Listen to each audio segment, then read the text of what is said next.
दो टाइम का खाना बनाकर खुद को नौकरानी बोलती है और कहती हूँ मैं नौकरानी थोड़ी हूँ इस घर की।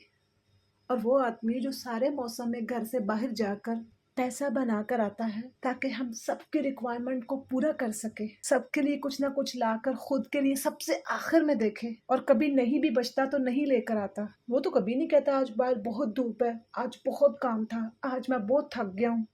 आज मैंने काम पर नहीं जाना, मैं कोई नौकर हूँ आप लोगों के लिए काम करूँ। उसे टारगेट पूरे करने होते हैं ऑफिस के, बॉस ताना देते हैं, बहुत प्रेशर होता है बाहर का, घर आकर हंसते हैं और टाइम पर खाना भी नहीं खा पाते हैं क्योंकि टारगेट पूरे करने होते हैं। आप तो एटलीस्ट घर में कंफर्ट में हो, सुकून में हो, जब दिल करे रिलैक्स हो सकते हो, ब्रेक ले सकते हो, सो सकते हो, सुकून ले सकते हो, जिससे मर्जी फ़ोन पे बात कर सकते हो, शेड में हो, खुले आसमान में नहीं हो, एक कमरे में हो, घर में हो, चाहे वो बड़ा है चाहे छोटा है, सुकून में हो। एटलीस्ट अपने अंदर ह्यूमिनिटी भी तो जिंदा रखो।